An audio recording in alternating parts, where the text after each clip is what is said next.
बिस्मिल्लाहिर्रहमानिर्रहीम। स्टूडेंट्स, उम्मीद करता हूँ कि आप सब खैरियत से होंगे। लास्ट टाइम हमने अप्लाइड स्टैटिस्टिक्स का जो टॉपिक पढ़ा था वो था काई स्क्वायर के हवाले से। आज का जो हमारा टॉपिक ऑफ डिस्कशन है वो अनोवल है और उसके अंदर भी one way analysis of variance. मेरे पास जो बुक है introduction to statistical theory part 2, और एमडी कैट का जो हमारा सेशन है वो तो चलता ही रहेगा, लेकिन ये जो बीएस ऑनर्स या जितनी भी दूसरी मेडिकल फील्ड्स हैं जिनके अंदर माइनर सब्जेक्ट्स अप्लाइड स्टैटिस्टिक्स रखा जाता है, उसके अंदर अनोवा और काई स्क्वायर बहुत इंपॉर्टेंट टॉपिक्स हैं। तो वक्त ज़ाया किए बगैर हम लोग चलते हैं अपने क्वेश्चंस की तरफ। ये क्वेश्चन है, ये यूनिवर्सिटी ऑफ गुजरात से जितने भी एफिलिएट अदारे हैं उनके पास पेपर्स में आता रहा है और ये बहुत ज़्यादा रिपीट हुआ है। A large field was divided into 25 plots of equal sizes. 4 varieties of crop were given in the field. 4 variety दी गई क्रॉप्स की, each variety being assigned 4 plots, और हर वैरायटी को 4 प्लाट्स दिए गए। मतलब 4 प्लाट्स के अंदर हर वैरायटी जो है वो उगाई गई at random, and the output from each variety is given below.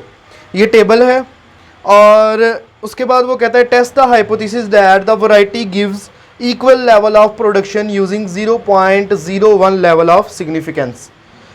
तो फर्स्ट ऑफ ऑल हम लोग स्टार्ट करते हैं वही जो स्टेप्स हम लोग टेस्टिंग ऑफ हाइपोथेसिस में यूज़ करते हैं। तो पहला स्टेप क्या है?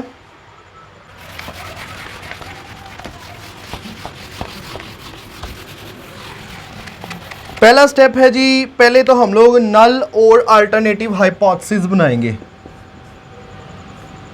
इसका जो नल हाइपोथेसिस होगा वो होगा μ1 is equal to μ2 is equal to μ3 is equal to μ4। ठीक है, जितना है आपके पास फैक्टर की आगे कैटेगरीज होंगी उतने आपने म्यू लिख लेने हैं। ठीक है, म्यू क्या होता है? Population mean. ठीक है, यहाँ पर 4 थी टेबल के अंदर तो इसलिए मैंने 4 म्यू को इक्वल कर दिया। ये H0 है नल हाइपोथेसिस। उसके बाद हम लोग इसका अल्टरनेटिव बनाएंगे, अल्टरनेटिव उसके उल्ट। तो क्या हो सकता है? ये चारों इक्वल हैं तो उल्ट इसके क्या होगा? μ1 is not equal to μ2 is not equal to μ3 is not equal to μ4। या इसकी जगह हम लोग ये भी लिख सकते हैं not all the means are equal.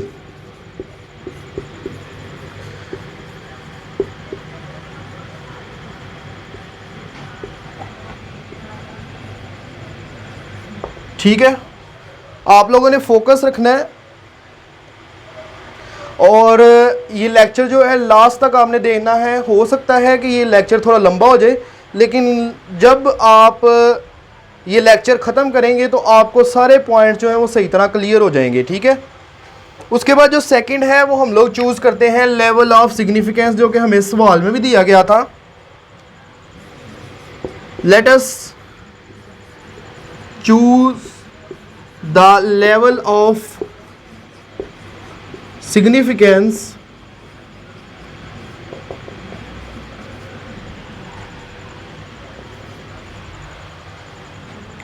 at alpha is equal to 0.01। ठीक है, उसके बाद हम लोग करते हैं जी कैलकुलेशन ऑफ टेबल। टेबल जो है हमने दोबारा बना लेना है।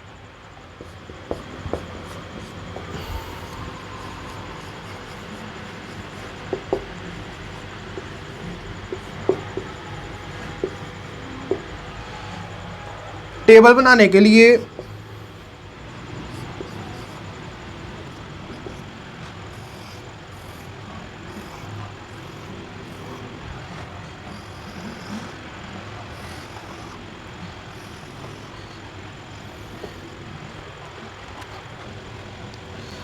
इसमें एक रो जो है वो ज़्यादा बनानी है जिसके अंदर आपने इन सारी वैरायटीज़ का टोटल लिखना है। ठीक है,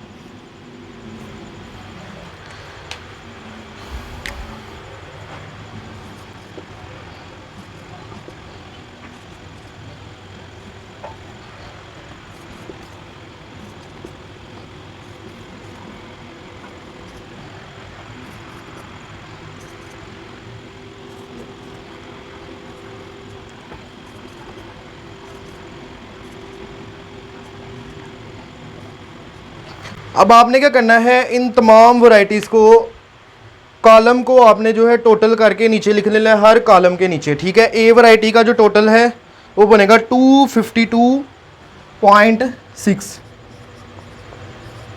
ठीक है। बी वैरायटी का जो बनेगा 246.1 और सी वैरायटी का 311.6 और जो डी है उसका 255। अब हमने क्या करना है, इसका निकालना है ग्रैंड टोटल। ग्रैंड टोटल निकालने के लिए हम क्या करेंगे, ये जितने हमने सम निकाले हैं हर वैरायटी के, इनको भी आपस में हम लोग सम कर देंगे, ठीक है। ग्रैंड टोटल के लिए सिग्मा एक्स, ठीक है, सिग्मा एक्स ये हो गए और फिर उसको समेशन करना है तो इसलिए एक और सिग्मा या समेशन का साइन, ठीक है। 252.6 प्लस 246.1 प्लस 311.6 प्लस 255, ठीक है। इसको हम ग्रैंड टोटल भी कह सकते हैं।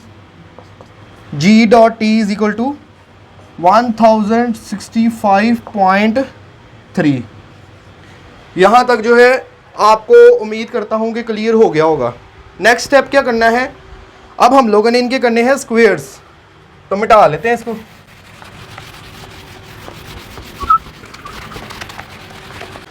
अब हम इनके स्क्वेयर्स का टेबल बनाएंगे।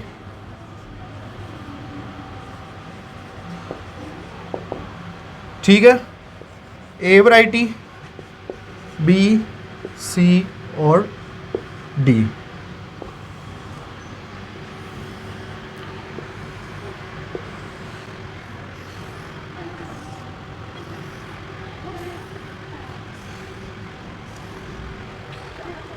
अब हर एक जो वैरायटी के अंदर जो वैल्यू ऑफ x थी उसका स्क्वायर ले लेंगे हम लोग।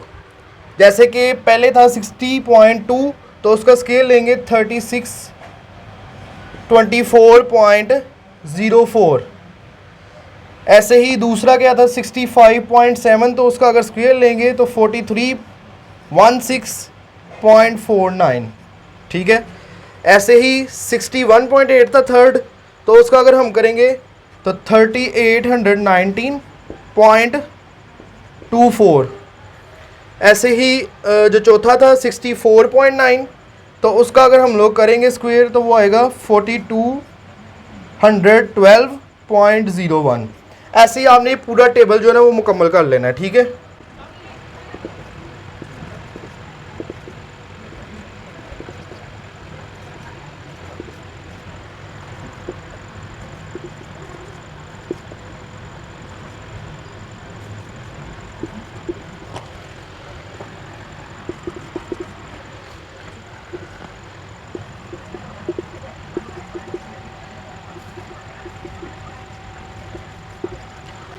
जब आप ये सारे स्क्वायर लिख लें तो फिर आपने इसके अंदर भी ऐसा ही करना है कि हर कॉलम के नीचे उसकी जितनी भी वैल्यूज़ हैं उनको सम करके लिख देना है। जैसे कि ए का है 15971.78, बी वैरायटी का है 15148.17, ऐसे ही सी वैरायटी का है 24470.78 और डी वैरायटी का है 16267।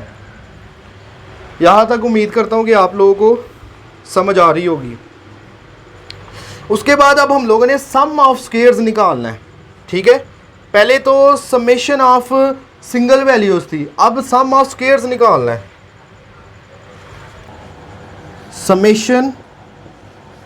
Summation X is equal to 15971.78 plus 15148.17 plus 24470.78 plus 16267। जब हम इनको ऐड करेंगे तो इनका जो आंसर आता है सम ऑफ स्क्वेयर्स तो वो आएगा 71858.55, ठीक है। पहले हमने सम ऑफ सम ऑफ एक्स निकाला था। अब हमने सम ऑफ स्क्वायर्स ऑफ एक्स, उसके बाद जी हम लोग निकालेंगे correction factor.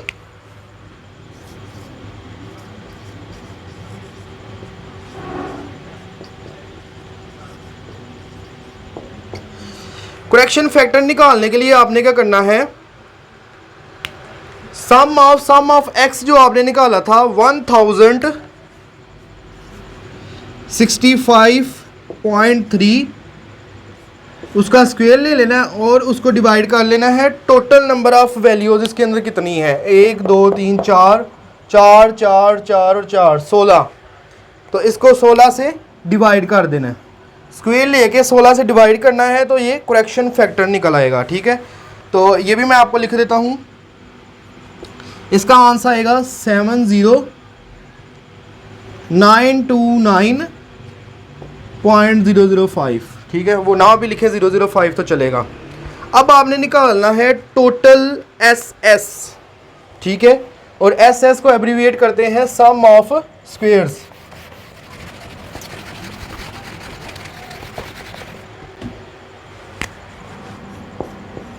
Total S dot S, total S dot S निकालने का फार्मूला क्या है, summation of X square minus correction factor. ठीक है, ये वैल्यूज़ आपने साइड पे लिख लेनी है, जैसे कि समेशन एक्स जो थी 1065.3, समेशन ऑफ एक्स स्क्वायर क्या थी 71858.55। ठीक है, इससे कैलकुलेशन में आप लोगों को आसानी होगी। करेक्शन फैक्टर क्या था 70929.005। अब उसने टोटल एस एस का क्या फार्मूला बताया, sum of squares of X minus correction factor.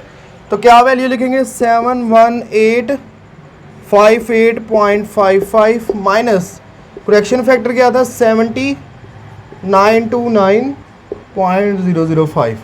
तो जब हम लोग इसको माइनस करते हैं तो हमारे पास जो आंसर आता है वो आता है 929.005 आता है, उसको स्किप भी कर देंगे कोई मसला नहीं। उसके बाद हमने निकालना है between S S, between sum of squares. Between S S निकालने के लिए आप क्या करेंगे कि जितनी भी वैरायटीज़ थी, जो पहले आप लोगों ने एक्स की वैल्यूज़ के सम लिखे थे नीचे कॉलम के नीचे, जो पहली आपने कैलकुलेशन ऑफ टेबल्स की थी उसके अंदर जो वैल्यूज़ आई थी, पहले कॉलम की आई थी ए वैरायटी की 252.6, बी की आई थी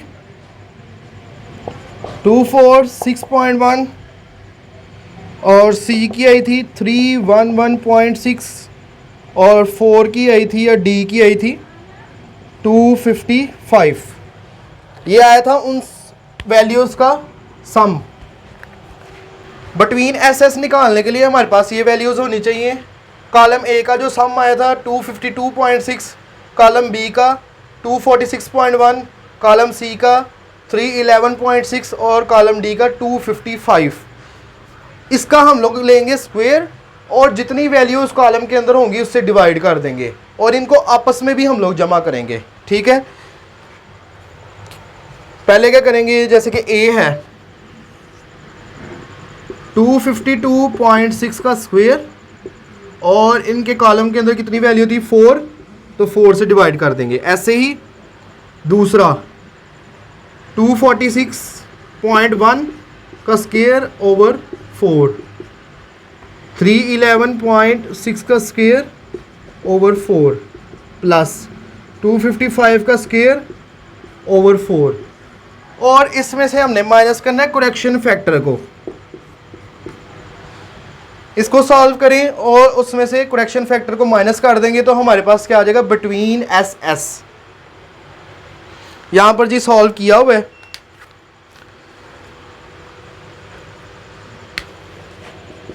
यहाँ पर जो पहले की वैल्यू आएगी वो आएगी 15951.69 प्लस 15141 प्लस 24273 प्लस 16256.25। ठीक है, इसमें से हमने माइनस कर देना है करेक्शन फैक्टर को। ठीक है, तो इनको जब हम लोग जमा करते हैं तो जमा करके जो इनका आंसर आता है वो आता है 71622.88 माइनस, और करेक्शन फैक्टर की वैल्यू थी 70929। ठीक है, ये जो वैल्यू आई है इसमें से हम लोग माइनस करेंगे करेक्शन फैक्टर की वैल्यू, तो हमारे पास बिटवीन एस एस आ जाएगा, और उसकी वैल्यू कितनी है 693.88। अब हमने निकाल लिया टोटल एस एस भी निकाल लिया है, बिटवीन एस एस भी निकाल लिया है। एक और चीज़ हमने निकालनी है, वो निकालनी है with in S S. With in S S निकालने के लिए हम क्या करेंगे,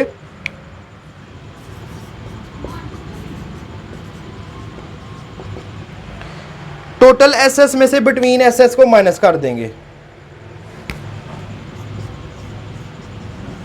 total S S minus between S dot S, तो टोटल एस एस हमारे पास कितना था 929 माइनस बिटवीन एस एस 693.88। इसको जब हम लोग माइनस करते हैं तो हमारे पास आंसर क्या आता है 235.67। ठीक है, यहाँ तक आप लोगों को उम्मीद करता हूँ कि समझ आ गई होगी कि टोटल एस एस कैसे निकालना है, बिटवीन एस एस और विद इन एस एस। अब हम लोग बनाने लगे हैं ANOVA table. ANOVA table most important part of this question. ANOVA table कैसे बनाना है, अब जी हम लोग अनोवा टेबल बनाएंगे, उसके बाद होगा क्रिटिकल रीजन और कंक्लूजन या डिसीजन। ठीक है, अनोवा टेबल बनाने के लिए आपके पास जो है तकरीबन 6 कॉलम होने चाहिए। तो हम लोग बनाते हैं 1 2 3 4 5 और 6। ठीक है, कॉलम डिस्क्रिप्शन क्या होगा, पहला होगा सोर्स ऑफ वेरिएशन। ठीक है, तो यहाँ पर अब इतनी जगह नहीं तो SOV लिखा है मैंने। उसके बाद होगा D.F जिसे हम कहते हैं डिग्री ऑफ फ्रीडम। उसके बाद हम लोग सम ऑफ स्क्वायर्स लिखेंगे SS। उसके बाद मीन SS। और उसके बाद हम लोग कैलकुलेट करेंगे जी F की वैल्यू, और उसके बाद F टेबल वैल्यू। तो पहले है जी सोर्स ऑफ वेरिएशन में पहला है बिटवीन एस एस।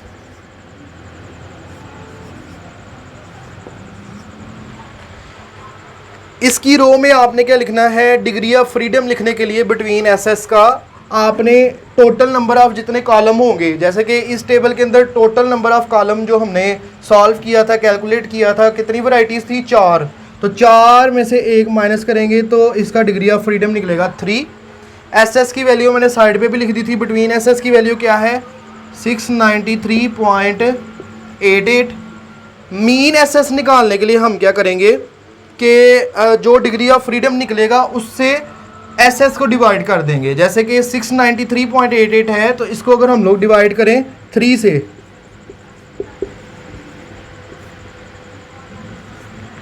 इसको अगर हम लोग 3 से डिवाइड करेंगे तो इसकी वैल्यू आएगी 231.29। ठीक है, उसके बाद हम लिखेंगे with in S S.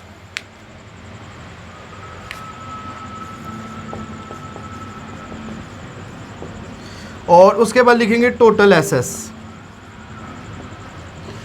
Total S S की डिग्री ऑफ फ्रीडम निकालने के लिए हम क्या करेंगे कि जितनी भी वैरायटीज़ थी उनके अंदर जितनी भी वैल्यूज़ थी, जैसे कि 4 कॉलम थे और 4 रोज़ थी, इसका मतलब हर कॉलम में 4 वैल्यूज़ थी।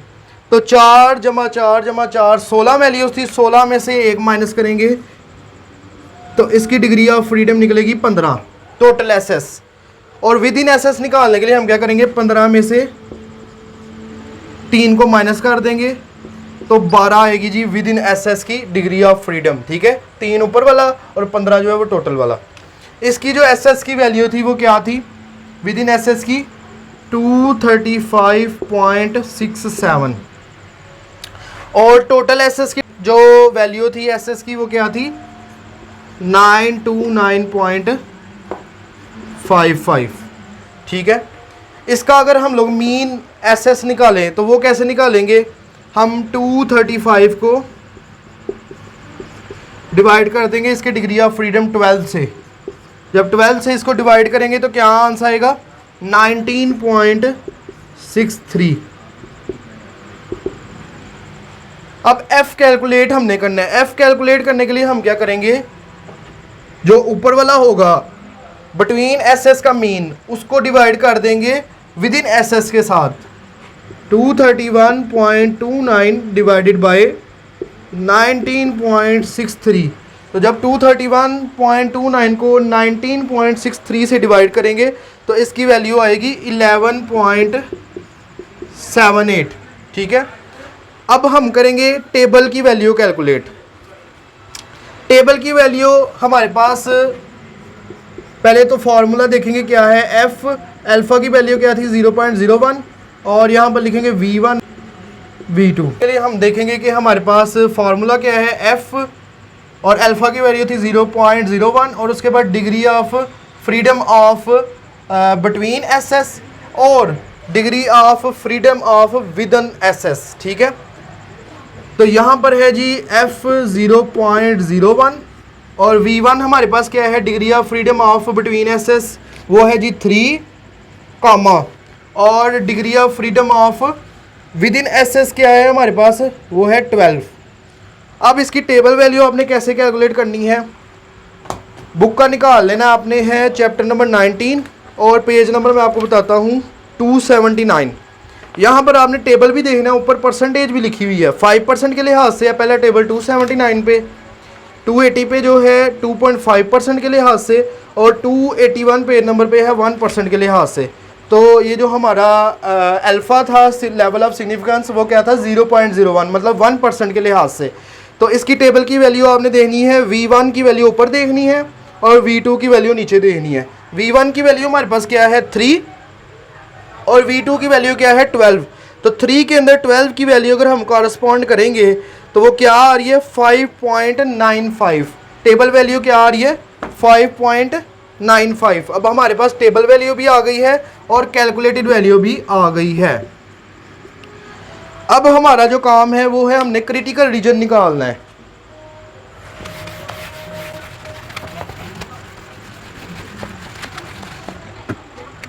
क्रिटिकल रीजन का जो स्टेप नंबर है वो है 5।